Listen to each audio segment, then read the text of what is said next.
Buenas tardes, buenas noches, buenos días, profesor, ¿cómo está? Le saluda Carolina Cayambe, alumna de lo que es su materia de bioestadística.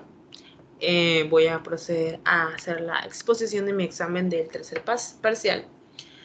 Tuve algunos inconvenientes. Bueno, realmente lo iba a subir solamente, pero lo tuve que volver a hacer por el hecho de que no se grabó el audio. Pero no hay problema, voy a tratar de ser breve y clara y concisa. Voy a proceder a compartir la pantalla. ¿Listo? Sí. Entonces voy a presentar la primera diapositiva que habla sobre los gráficos. Dentro de esta diapositiva también incluí la otra diapositiva que es sobre los ejemplos ya personalizados sobre lo que es nuestra materia. Bioestadística, gráficos estadísticos. Las representaciones gráficas deben conseguir que un simple análisis, o sea, una simple mirada visual, ofrezca la mayor información posible. Esto es importante y lo vamos a ver más adelante y a medida que vamos avanzando vamos a entender. Lo entendí porque esto únicamente es una ilustración para hacer una introducción. ¿Y qué es un gráfico estadístico? Es una serie de representación, es una representación visual de una serie de datos estadísticos. Es una herramienta muy eficaz, ya que un buen gráfico me puede dar me puede ayudar a captar más la atención del lector, de la persona a la que le estoy presentando mi proyecto, mi trabajo. Presenta la información de forma sencilla, clara y precisa. No induce al error, nos facilita la comparación de datos y destaca las tendencias y las diferencias.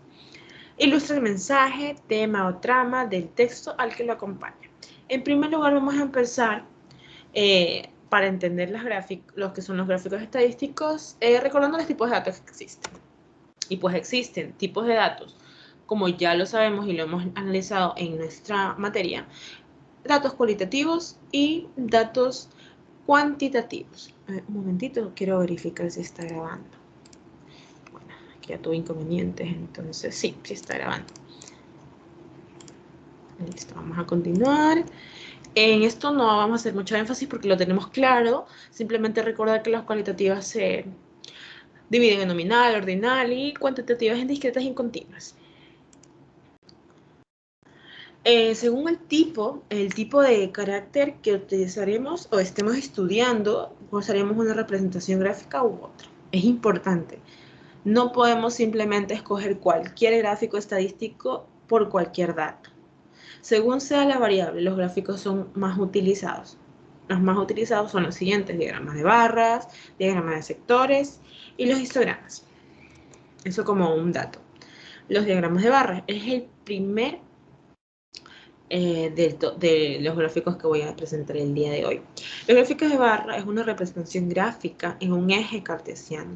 La frecuencia es una variable cualitativa o discreta.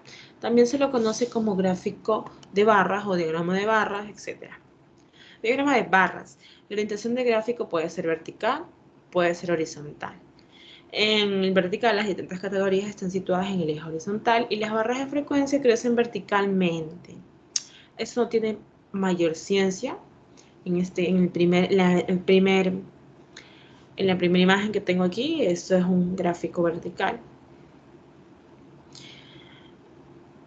Y en el gráfico horizontal, pues igual. Acá tengo uno que es de gráfico horizontal. No hay gran cosa que explicar aquí. Bueno, el diagrama de barras se suele utilizar para comparar magnitudes de varias categorías. ¿Qué son las categorías? Categorías 2000, 2001. En este caso las categorías son los años. Comparo las magnitudes. Puedo comparar la producción de cereal del 2005 y del 2000 con mucha claridad. Puedo ver tal cual cuánto ha sido. Mire, puedo definir que en el 2000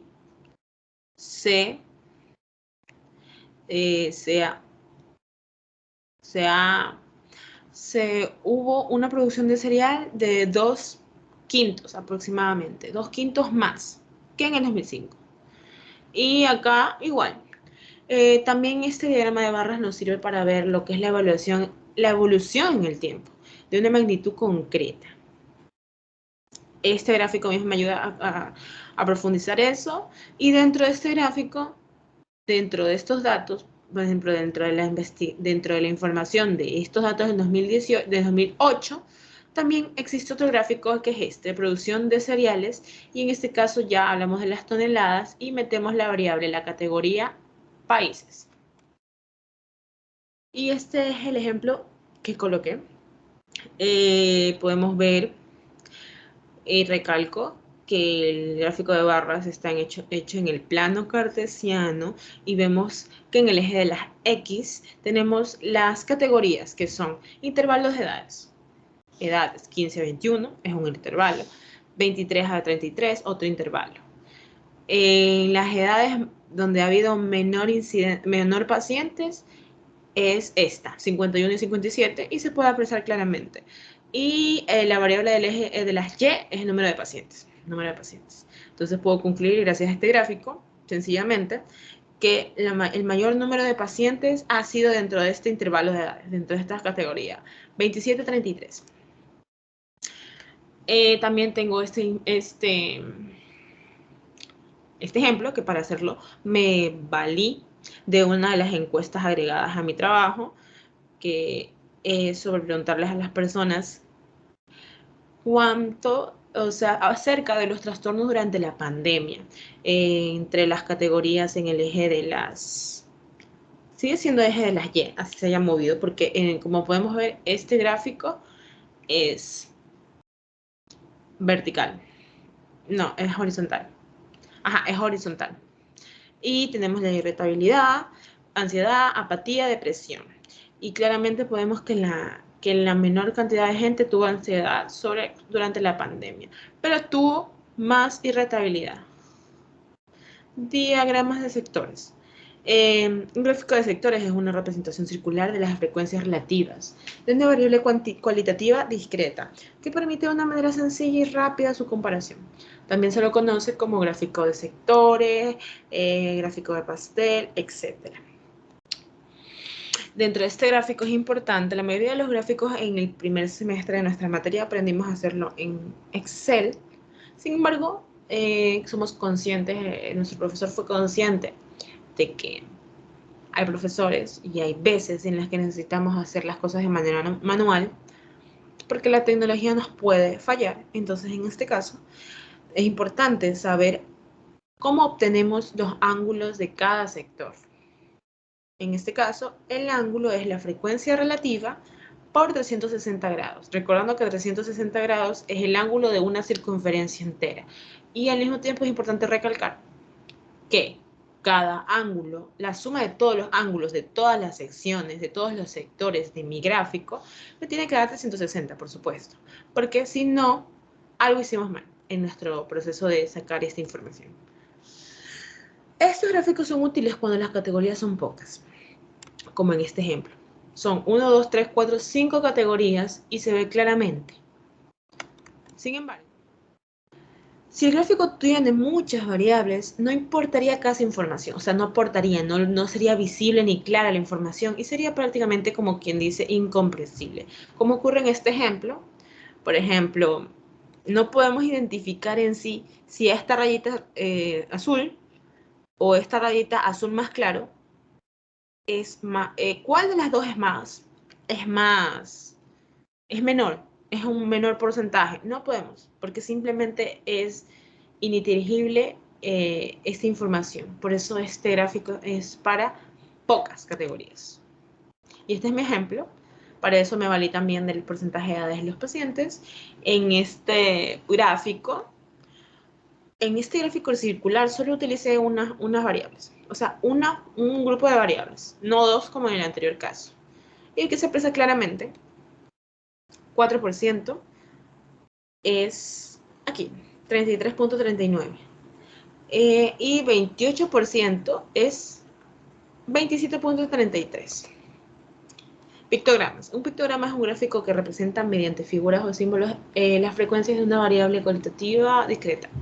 Al igual que los gráficos de barras, suelen usarse para comparar magnitudes y ver la evolución en el tiempo de una categoría concreta.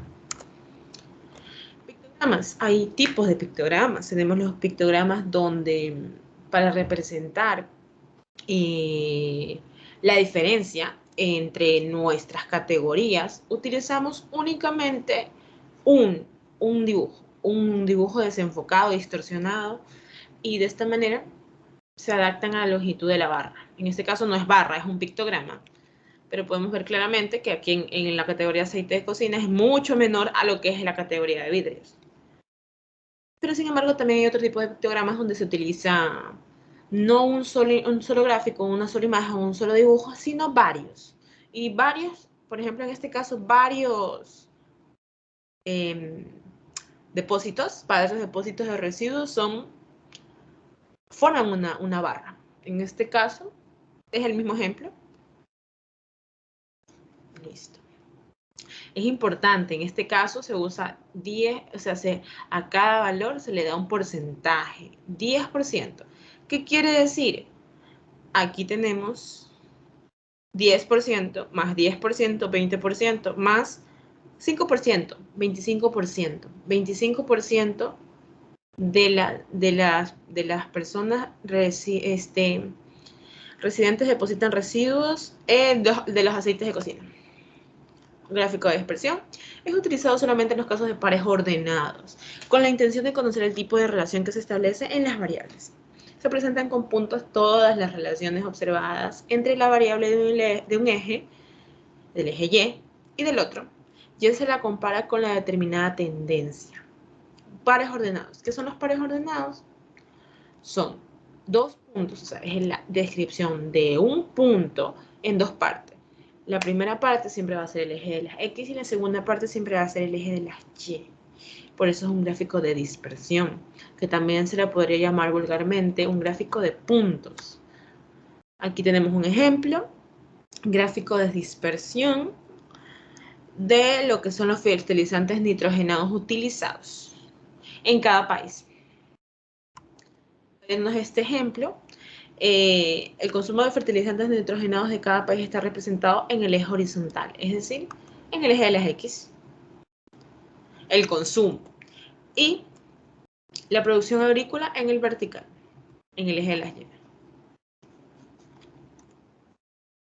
Es que el gráfico nos informa del grado de correlación entre las dos variables, es decir, nos muestra si el incremento o disminución de los valores de una de las variables, denominada variable independiente, y que suele representar en el eje horizontal, la variable independiente se suele representar en el eje horizontal, es decir, en el eje de las X.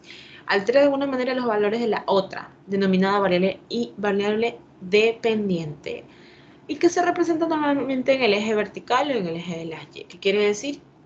En el eje de las X está la variable independiente, que es fertilizantes nitrogenados, y en el eje de las Y está la variable dependiente. Esta variable depende de la otra. Gráficos de dispersión. Para estos gráficos tenemos varios tipos. Tenemos tres tipos sencillos, o sea, los más comunes. No nos vamos a adentrar tanto. Tenemos la correlación nula. Esta correlación nula se puede ver fácilmente porque es como que los puntos no me forman nada, forman una nube, forman algo así como un círculo, y no existe, esto me representa que no existe relación alguna entre las variables. Se dice que ambas son independientes, o sea, no cumple ningún tipo de relación de correlación. Ambas son independientes, tanto X como Y. Tenemos también la correlación lineal. Esto es fácil de ver cuando los puntos me forman algo así como una línea o como un rectángulo, y cuando se muestra de esta manera, inclinado a la derecha, es positivo. Y cuando se muestra de esta manera, inclinado a la izquierda, me refiero a la línea, es negativa. Existe una relación lineal negativa si al aumentar los valores de la variable independiente disminuyen los valores de la variable dependiente. Eso se entiende un poquito más con los ejercicios. Correlación no lineal. Existe una relación entre variables, pero no es lineal. Esto es más o menos como una curva, o puede ser otro tipo de forma que no se asemeje a la primera, a la correlación nula. Si hay una forma de algo, existe una relación de alguna manera. En este caso, por ejemplo, no hay relación. En primero. No sé si se ve a mi mouse, si creo que se ve. Gráfico de dispersión. Es importante, dentro de los gráficos de dispersión también podemos graficar una recta que se llama recta de regresión, obtenida gracias a un método matemático, como todo, y que me ayuda con lo que es algo que se llama ajuste lineal. Esta recta nos muestra más clara y rápidamente la tendencia de los puntos y, por tanto, la relación. En el ejemplo se puede apreciar que los países con más producción agrícola consumen más fertilizantes nitrogenados y se observa en el principio una relación positiva. Por supuesto que es positiva. Como ya lo vimos en el anterior diapositiva, cumple esas características, porque es solo una, que es que se inclina a la derecha. La línea se inclina a la derecha y esta también es una relación positiva. Y también he agregado la línea de regresión, no, disculpe, sí, recta de regresión, tal cual, así es. Y también agregué lo que es la ecuación importante. La ecuación tiene dos variables, y y x, y esa ecuación es en sí la relación de estos puntos, de estas variables. Esto lo saqué en Excel porque lo aprendimos en la primera parte de nuestra carrera y pues es un poquito más sencillo así. Hay maneras de hacerlo manualmente, pero no vamos a adentrar en ese tema. Gráfico de líneas. Un gráfico de líneas es una representación gráfica en un eje cartesiano de la relación que existe entre dos variables, reflejando con claridad los cambios producidos. Gráfico de líneas se suelen usar para representar tendencias temporales. Siempre va a tener que ver con el tiempo. Es decir, algo que va a estar ahí un momento y luego no. En el eje horizontal se va a posicionar la variable que indica las unidades de tiempo. En este caso, variables de tiempo pueden ser horas, minutos, días, años, cualquier variable de tiempo. Y en el vertical se introduce la escala de la variable cuya variación en el tiempo queremos ver. ¿Listo? O sea, gracias a la variable y vamos a ver qué variación hay en el tiempo, en el tiempo. Y las variables de tiempo siempre van a ir en el eje de las X.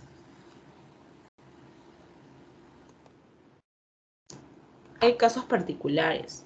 Si se unen los puntos medios de las bases superiores de las barras en los gráficos de barra, se obtiene un polígono de frecuencias, que también podemos llamar gráfico de línea. Y también hay casos particulares de lo que es una pirámide de población, que también es un gráfico de línea. A partir de ese gráfico podemos crear otro gráfico. O sea, ¿cómo lo explico? A partir del gráfico de barras puedo hacer un gráfico de líneas. Y a partir del gráfico de pirámide de población puedo hacer un gráfico de líneas. Aquí lo representa claramente. Y vamos a continuar. Este es otro de los ejemplos que adjunté sobre el gráfico de cascada. No fue la mejor opción porque no se aprecia gran diferencia entre los problemas de memoria, porque la diferencia es pequeña, o sea, realmente es 5, de 5 personas. Y por eso es que no se ve la diferencia, pero igual lo quise agregar para poder poner un ejemplo de lo que no se debe hacer. Y aquí está la bibliografía de mi primer tema. Muchas gracias. Voy a continuar con lo segundo y último. Voy a presentar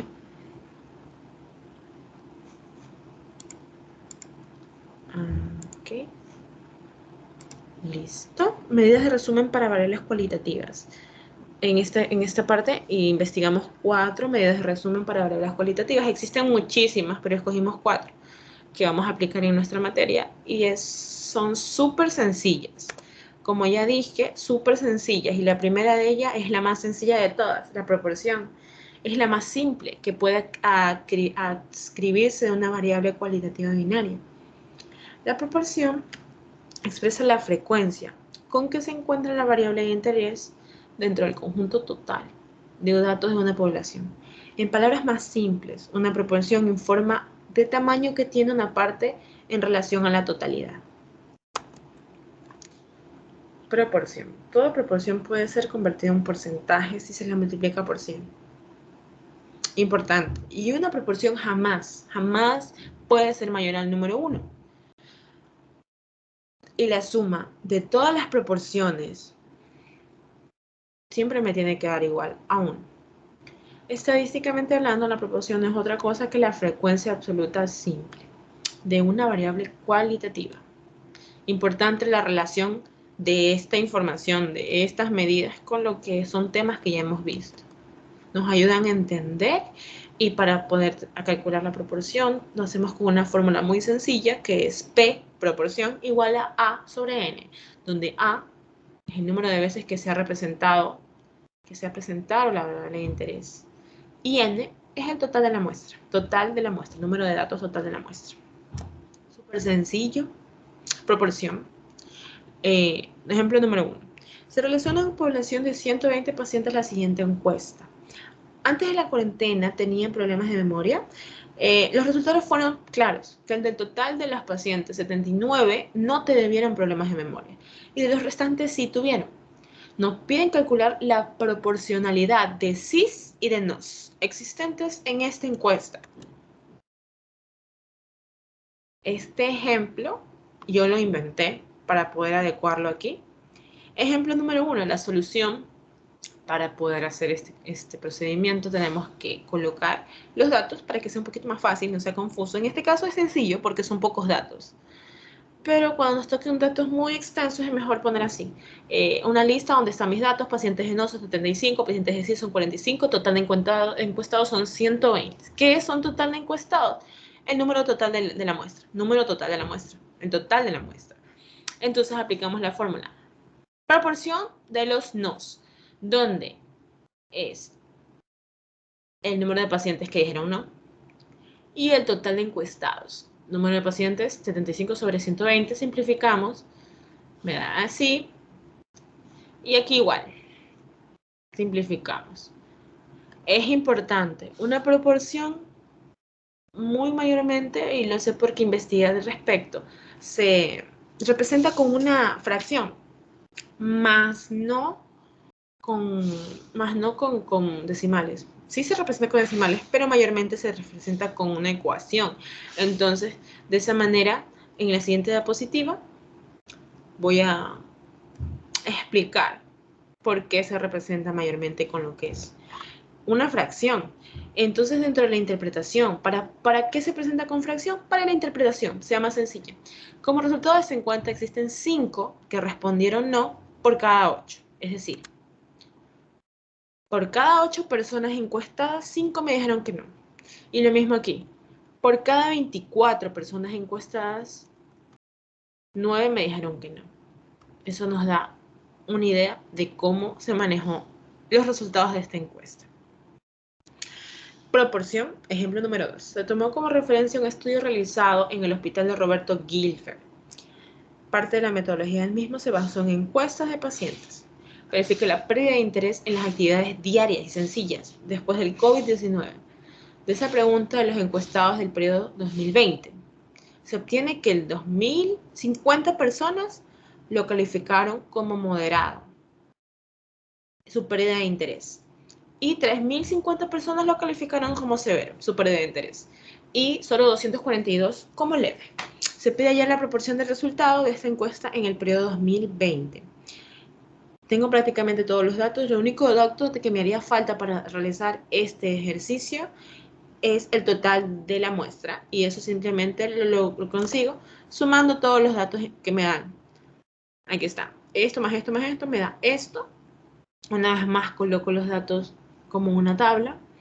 Para que sea más sencillo, aplico la misma fórmula y listo. Aquí está simplificado. Por ejemplo, en este caso, voy a utilizar este de ejemplo. Dice que de 2.671 encuestados, 1.525 me dijeron que su pérdida de interés en las actividades diarias después de la pandemia del COVID-19 fue severo, fue fuerte. Entonces, ¿qué yo concluyo? ¿Qué concluye la persona que está leyendo mi investigación, mi análisis, mi encuesta?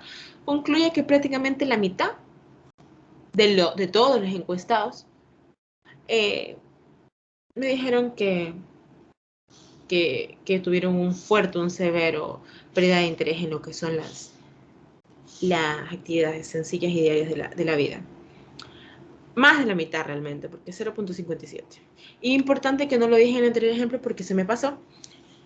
Al sumar todo esto, al sumar esta proporción más esta proporción y más esta proporción, nos da 1, nos tiene que dar 1. Si no, algo hemos hecho mal en nuestro procedimiento. Porcentaje. Este es el segundo punto. Porcentaje. ¿Qué es el porcentaje? Es una relación de una cantidad con respecto a otra. ¿Le suena familiar? Similar a la proporción, que realmente es casi lo mismo, multiplicada por 100. Dicho de otra manera, un porcentaje es una proporción que ha sido multiplicada por 100. Tiene como símbolo el símbolo de porcentaje, la cual es usada para indicar por ciento. Este símbolo es una abreviatura del 1 sobre 100. Toda proporción puede ser convertida a un porcentaje si se lo multiplica por 100. Esto ya lo vimos en el anterior, en lo que es la proporción. Sin embargo, no todo porcentaje puede ser traducido a una proporción. O sea, no siempre podré pasar de porcentaje a proporción, pero al revés, por supuesto que sí. A diferencia de las proporciones, los porcentajes deben ser menores a 100. Estadísticamente hablando, el porcentaje no es otra cosa que el famoso PEI encontrados en las tablas de distribución de frecuencias de una variable cualitativa. ¿Qué es el PEI? Es la frecuencia relativa, por supuesto. Esta es la fórmula del porcentaje y vamos a aplicarlo en este ejemplo. Una enfermera de un determinado centro de salud encargada de tomar muestras para las pruebas del COVID-19. Un momentito, voy a verificar que estoy grabando. Tengo inconvenientes. Sí. Comienzo. Una enfermera en un determinado centro de salud encargada de tomar muestras para las pruebas de COVID-19 en el periodo de 2021. Decidió jubilarse y saca un porcentaje aproximado de la cantidad de muestra que tomó. Y salieron positivos para entregar, que tomó y de estas cuales salieron positivos, para entregárselo a la persona que la reemplazará. La licenciada mencionó que en todo el periodo tomó alrededor de unas 50.000 muestras, o sea que hizo 50.000 hisopados, de los cuales 3.500 dieron como resultado, 350.000, perdón, dieron como resultado positivo. Porcentaje. Aplicamos la fórmula. Aquí nos hace falta, aquí no lo agregué en la tabla de los datos, pero aquí se me pasó a agregarlo, pero es el total de la muestra que es 500.000, disculpen. Aplicamos la misma fórmula y multiplicamos por 100. Es importante que no lo dije dentro de la definición, que al sumar todos los porcentajes me tiene que dar 100. 70 más 30 es 100. Y entonces de esa manera puedo verificar que nuestro proceso fue correcto. Un porcentaje, vamos a ver otro ejemplo. No, disculpen, es el mismo ejemplo. Realmente no puse más de un ejemplo porque es prácticamente igual al primer concepto. Por cada 100 muestras tomadas, 70 dieron como resultado positivo y 30 dieron como resultado negativo. Aquí es importante recalcar un error que no me fijé. Por cada 100 muestras tomadas, 70% de dichas muestras dieron como resultado positivo y el 30% de dichas muestras dieron como resultado negativo. Razón. Una razón es una medida de resumen para variables cualitativas que consiste en la comparación a través de la división entre dos conjuntos. También se puede considerar dos magnitudes si se establece entre ellas una proporcionalidad. F, como se indica en la figura. ¿Qué es la razón? Es la proporcionalidad entre dos conjuntos, no entre dos variables, como lo era la proporción. Para interpretar esto de los conjuntos tenemos aquí. Este es el conjunto y dentro de los conjuntos tenemos el elemento x1 y x2 y dentro de esto tenemos f de x1 y disculpen, razón de x1 y razón de x2. Entonces esta relación se resume de la siguiente manera: x1 y x2 es igual a k, donde k es razón. Se le llama razón. La razón también se le llama razón de probabilidad. Para comprender la razón, de probabilidad, primero es necesario entender las posibilidades. Las posibilidades de que ocurra un evento. Permiso, listo.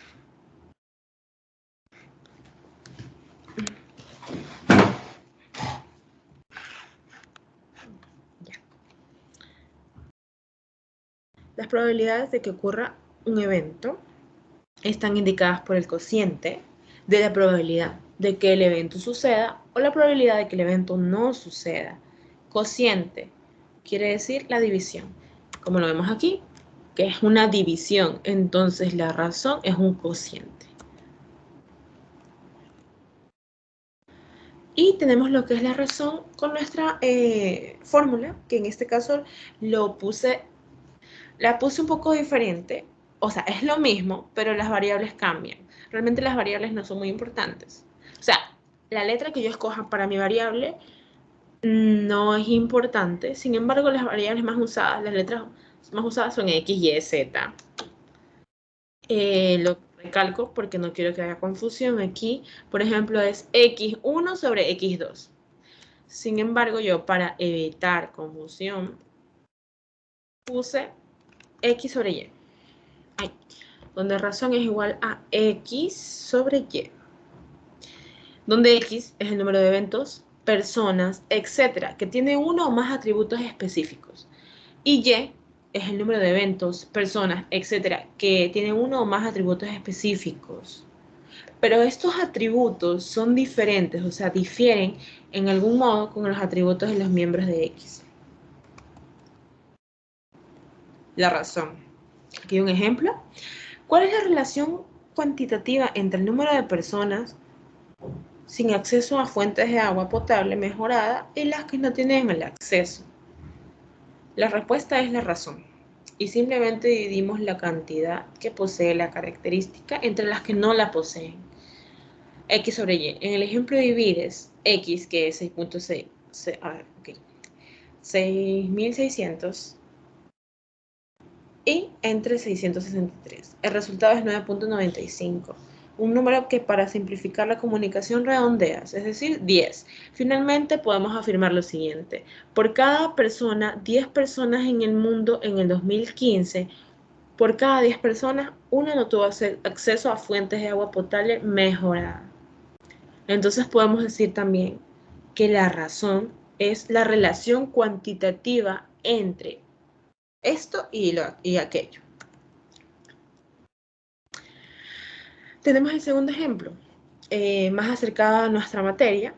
El segundo ejemplo haremos la razón de la tasa de mortalidad por COVID-19 en dos comunidades. En este caso, la razón expresaría la relación cuantitativa que existe entre la tasa de mortalidad secundaria a COVID-19 registrada en la primera ciudad. En este caso vamos a hacer una comparación, una razón de dos ciudades y la tasa de mortalidad secundaria al COVID-19 registrada en la segunda. La razón obtenida expresa la magnitud relativa con la que se presenta este evento en cada población. Si la tasa de mortalidad por COVID-19 en la primera ciudad es de 50 por 1000, en la segunda es de 25 por 1000. La razón de tasas entre ambas ciudades sería, vamos a ver, disculpen esta diapositiva los errores, y aquí está la respuesta. Aplicamos la fórmula y tenemos RTM, donde es razón de la tasa de mortalidad de la ciudad B y la ciudad A. Y este es nuestro resultado. Súper sencillo. Ahora, para finalizar, tenemos lo que es el índice.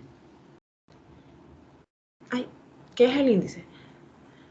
Los números índices son una medida estadística, obviamente, que permite comparar una magnitud simple o compleja en dos situaciones diferentes respecto al tiempo y el espacio, tomando una de ellas como referencia. En dos partes vitales e importantes. La número uno es lo que llamamos periodo base o referencia. Y la número dos es la que llamamos periodo actual o corriente. El periodo actual o corriente es la situación que deseamos comparar. Y el periodo base es el periodo inicial. Índice. Para las comparaciones, para hacer este tipo de comparaciones, hay que tener en cuenta dos aspectos importantes. Número uno, fijar la primera parte, que es la situación inicial, de forma arbitraria, a la que se refieren las comparaciones. Señalar que la elección de la situación inicial debe ser el más idóneo posible a los objetivos que se persiguen en nuestra investigación, en nuestro trabajo, en nuestra presentación, etc. Las magnitudes que se comparan pueden ser simples o complejas, lo que nos introduce en el problema de la construcción de sistemas. Disculpe. Ajá. Adecuados. No olvidemos que la producción es una magnitud compleja, compuesta por magnitudes simples, heterogéneas. Dentro de esas magnitudes podemos encontrar unidades de producción, litros, kilogramos, etc. C también. Índice, tenemos nuestra fórmula, y la fórmula es sencilla. X1 sobre X beta. Beta, creo que es beta. Por cierto. En este ejemplo, vamos a ver. El gerente de una empresa pide al contador que encuentre en porcentaje de aumento de los ingresos del año 2014 con respecto al año 2013. Ok. Aquí, para realizar este ejemplo, me dan una serie de datos. Pero me lo dan porque es parte de lo que me dan, pero realmente de todos estos datos lo único que me interesa es esto y esto. ¿Por qué? Porque me están preguntando ingresos del año 2014 con respecto al 2013. Entonces vamos a hacer la comparación. Donde uno de estos, como primer paso, tenemos que identificar la situación inicial o la referencia, que en este caso viene a ser esta, que esta es la referencia. Y esta vendría a ser la situación actual. Importante, esto se llama situación actual. Sin embargo, no quiere decir que actualmente, o sea, no quiere decir que siempre que digamos situación actual se va a referir al año actual. Por ejemplo, estamos en el 2022 y en este ejercicio la situación actual es 2013. Simplemente así se llama, para que no haya confusión. Vamos a también llamarle corriente. Entonces, referencia y corriente. Y así calculamos esto. Índice de 2014-2013, actual, no, disculpen. Índice inicial, disculpen. Inicial, actual, por 100. Aquí hay un pequeño inconveniente porque me salió mal. O sea, salió mal voy a verificar este cálculo porque me parece que está mal. No, está bien. Sino que esto ya es cuando lo hacemos en porcentaje. Pero ese porcentaje se me pasó. Y aquí está la respuesta. Interpretación. Los ingresos en el año 2014 aumentaron en un 16.70% con respecto al año 2013.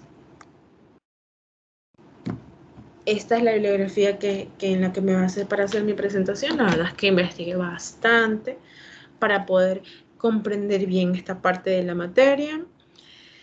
Y muchísimas gracias, profesor. Espero lograr la máxima nota. Bueno, no, en este caso lo estoy entregando atrasado.